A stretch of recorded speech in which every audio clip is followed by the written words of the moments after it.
Salut les amis, on est parti aujourd'hui pour la vidéo Mercato. Comme tous les dimanches, on se retrouve avec ces 10 informations qui ont rythmé la semaine Mercato. On est de plus en plus proche de l'ouverture de cette période de Mercato. On est aussi de plus en plus proche de la fin de saison officiellement.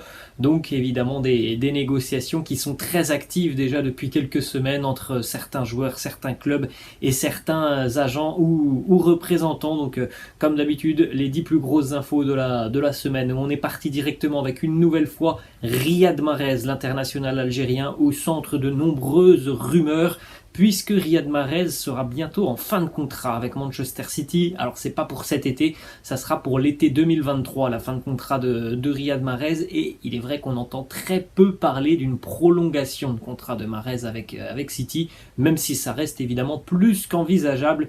Plusieurs clubs sont intéressés par l'international algérien, notamment sur ce mercato estival. On a parlé notamment, je crois, dans la vidéo de la semaine dernière ou il y a 2 semaines, du Paris Saint-Germain qui est assez intéressé. On a appris en début de semaine un intérêt en provenance d'Italie. L'AC Milan qui ferait le forcing pour convaincre l'international algérien. C'est aussi un challenge qui peut être intéressant puisque du côté de l'AC Milan, ça pourrait être véritablement l'une des têtes du projet milanais. Peut-être qu'il y aura le titre de champion. Il y a peut-être aussi de grands objectifs sur la saison prochaine en Champions League pour les Rossoneri. Donc ça peut être véritablement l'un des visages de ce Milan AC. Du côté de Manchester City, c'est vrai qu'il y a quand même énormément de stars. Riyad Mahrez en fait partie. Du côté de Milan, il aurait quasiment vraiment le statut et le rôle de plus grande star quasiment dans l'équipe. Donc affaire à suivre. Les Rossoneri sont déjà entrés en négociation avec ses représentants. On prend la direction de Barcelone maintenant, une information qui concerne le dossier Ousmane Dembélé. Bon, le dossier, on va pas résumer la situation, mais depuis des mois et des mois, le Barça tente de convaincre Ousmane Dembélé. Il y a eu une reprise des négociations depuis quelques jours, et en fin de semaine, on annonce que le Barça a de nouveau formulé une offre à Moussa Sissoko, l'agent d'Ousmane Dembélé, une offre qui se rapproche des exigences de son agent. On parle donc de 20 millions d'euros annuels et d'une certaine prime à la signature. Pour le moment, aucun accord parce que voilà, on se rapproche de ce que demande Moussa Sissoko, mais il va falloir évidemment que le Barça continue de négocier avec Moussa Sissoko, qui est très très dur en affaires. Du côté du Barça, quand même, on est plutôt optimiste. Les discussions sont positives entre son agent et le club. On n'en est pas au stade du mois de janvier où c'était très très compliqué et quasiment impensable d'imaginer Dembélé prolongé du côté de Barcelone. On enchaîne les amis, cette fois-ci du côté du Real Madrid. On en avait parlé, je crois, dans la vidéo de dimanche dernier, puisque c'était tout récent. Et bien là, c'est allé très très vite cette semaine, puisqu'on peut quasiment le dire officiellement.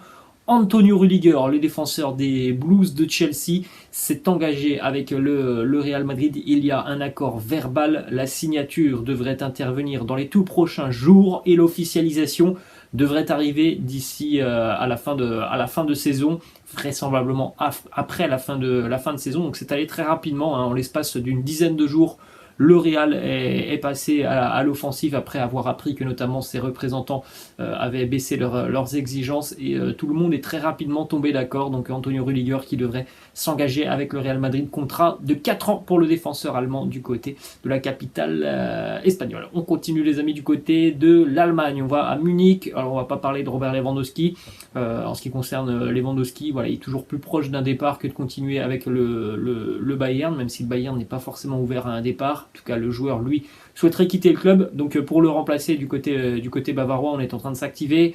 On a notamment la piste Darwin Núñez. On a aussi la piste Sébastien Haller, l'attaquant ivoirien de l'Ajax Amsterdam. Bon, il a encore un contrat tout de même assez long avec l'Ajax, je crois jusqu'en 2025.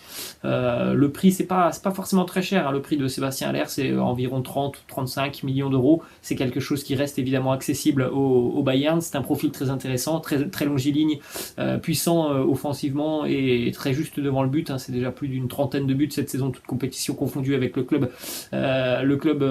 d'Amsterdam. Donc c'est un profil intéressant. Le Bayern garde un œil très attentif sur sa situation. Tout dépendra évidemment de l'avenir de Robert Lewandowski, toujours du côté du Bayern Munich, au milieu de terrain. Là, c'est une demande de Julian Nagelsmann, l'entraîneur du Bayern, qui a demandé à ses dirigeants de suivre attentivement la situation de Frenkie de Jong du côté de Barcelone. Alors là aussi, Frenkie de Jong à Barcelone, il a un contrat très long, jusqu'en 2026 avec le club du Barça. Jordi Cruyff a annoncé en milieu de semaine que voilà, du côté de Barcelone, on n'envisageait pas un départ de Jong, mais il est tellement au cœur de nombreuses rumeurs depuis plus d'un an maintenant, Frenkie de Jong, et surtout, voilà, on voit aussi que parfois c'est pas toujours le joueur qui va terminer les rencontres du côté de Barcelone. On n'hésite pas à le faire sortir.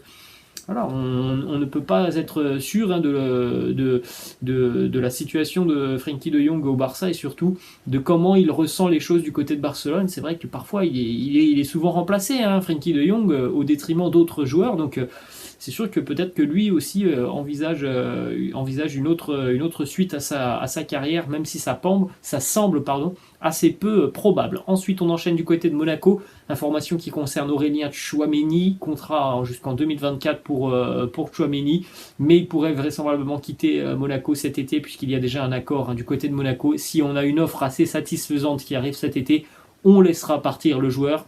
Il y a des grands clubs qui sont évidemment sur son profil. C'est quelqu'un qui, en termes de statistiques, a quasiment les meilleures statistiques du top 5 européen en termes de récupération de balles, de duels gagnés. Il y a beaucoup de stats où il est premier, Aurélien Tchouaméni, donc évidemment un profil qui attire les plus grands clubs. Le Real très intéressé, énormément de clubs en première ligue aussi sont sur le dossier, notamment Chelsea, Manchester City, Liverpool qui est passé à l'offensive sur cette semaine. Du côté du joueur, pour le moment, on ne ferme absolument aucune porte.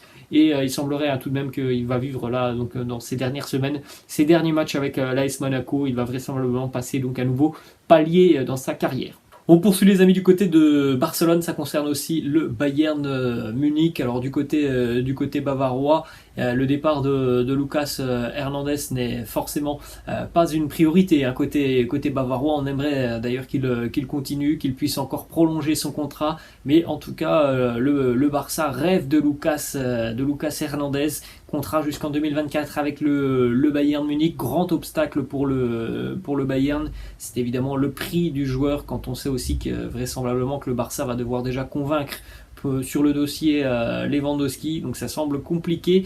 Lucas Hernandez, lui, ne serait pas contre à l'avenir un retour du côté du championnat espagnol. Ensuite, toujours du côté de l'Espagne, ça concerne le Real Madrid, départ d'un joueur libre dans quelques semaines, Isco, qui n'a pas beaucoup de temps de jeu du côté du Real. Isco qui en est maintenant à la trentaine et qui pourrait donc aller chercher un challenge intéressant du côté de l'Andalousie. Le Betis Séville plus qu'intéressé par Isco.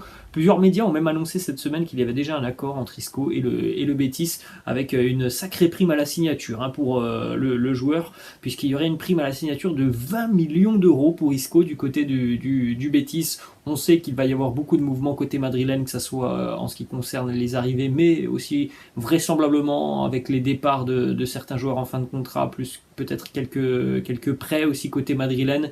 Donc voilà, Isco en fait partie, il devrait quitter le club. On enchaîne les amis du côté du Qatar, une information qui concerne Rames Rodriguez, joueur de Al Rayyan. Rames Rodriguez, il est toujours sous contrat avec son club, mais il a d'ores et déjà demandé à son agent Jorge Mendes de lui trouver une porte de sortie. Voilà, il ne se plaît pas forcément du côté du Qatar. La saison en plus d'Al Rayyan en ce qui concerne le championnat a été hyper décevante, plutôt mal classé. Al Rayyan, seul point positif, c'était la coupe cette saison pour le club qatari. Rames Rodriguez envisage un départ et vraisemblablement un retour du côté de l'Europe. On sait que du côté de la première ligue, Aston Villa notamment s'est déjà montré assez intéressé. Et on va terminer les amis avec une information officielle, c'est tombé en fin de semaine. Du côté de Liverpool, c'est tout de même une très bonne nouvelle pour les Reds de Liverpool, parce que quand on voit ce qu'il a réussi à bâtir depuis son arrivée, c'est quelque chose d'assez incroyable, et l'affaire et l'histoire va continuer entre Jürgen Klopp et Liverpool. Prolongation de contrat pour l'entraîneur des Reds jusqu'en 2026. Il aura donc, s'il va jusqu'au bout de son contrat, passé 10 ans du côté de Liverpool avec énormément de succès pour les Reds, et il y en aura d'ailleurs peut-être encore un petit peu sur la fin de saison où Liverpool est encore sur tous les tableaux. Voilà les amis, la fin de cette vidéo. J'espère que ça vous a plu. N'hésitez pas comme d'habitude à lâcher un petit pouce bleu. N'hésitez pas non plus à vous abonner à la chaîne. Je vous laisse et je vous dis à la prochaine. Ciao.